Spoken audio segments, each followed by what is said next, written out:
Cut Buddy University, we are back with a new tutorial on how to use the razor. Located inside of your all-inclusive Cut Buddy kit, you will find the Cut Buddy razor. Let's jump into how we effectively use and hold a razor. Middle finger goes in the ring hole.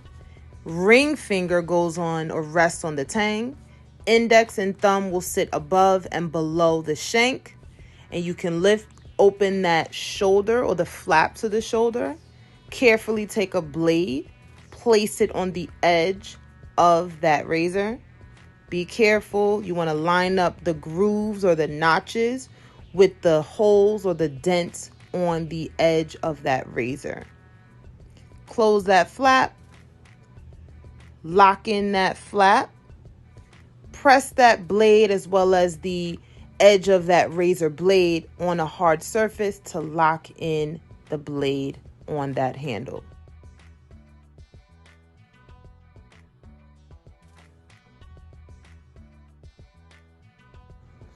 Let's jump into how you utilize the razor on yourself. At a 45-degree angle, you want to place the razor edge against and leading up to your lineup area. Before you start to graze that razor blade on your skin, make sure you're pulling at your skin with your thumb or another finger on your opposite hand. This is called keeping the skin tight. It's very important to keep the skin tight. It helps to avoid cutting yourself. When the skin is tight, that causes tension. And that tension in this case is very good and it's helpful in preventing you from cutting yourself. It's very easy to cut yourself when you're using a very sharp equipment like a razor blade. So utilize that same process at a 45-degree angle throughout the entire lineup area.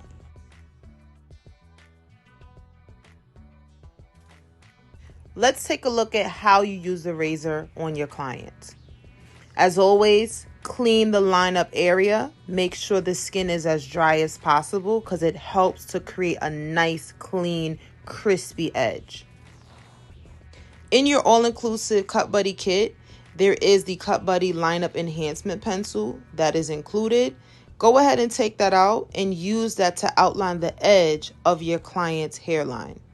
For new barbers, it's a great idea to use that pencil to outline the edge of your client's hairline.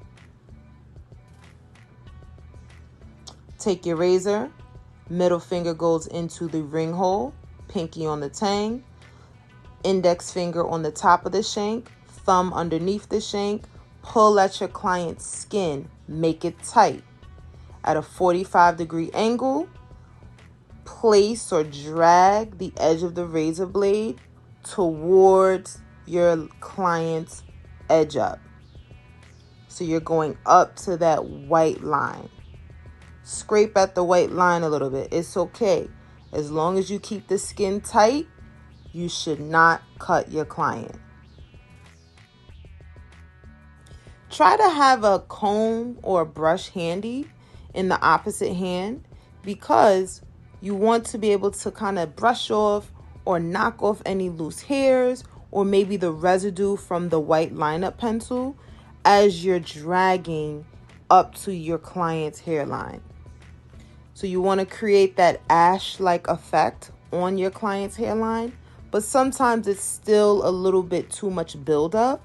So take your comb, take your brush, and after you edge up that hairline using the razor, just brush it down a little bit. Brush off any excess chalk line or excess hair that might be laying loose. Again, continue to hold your razor at a 45-degree angle as well as holding the skin very tight at the same time as you're going through the motions.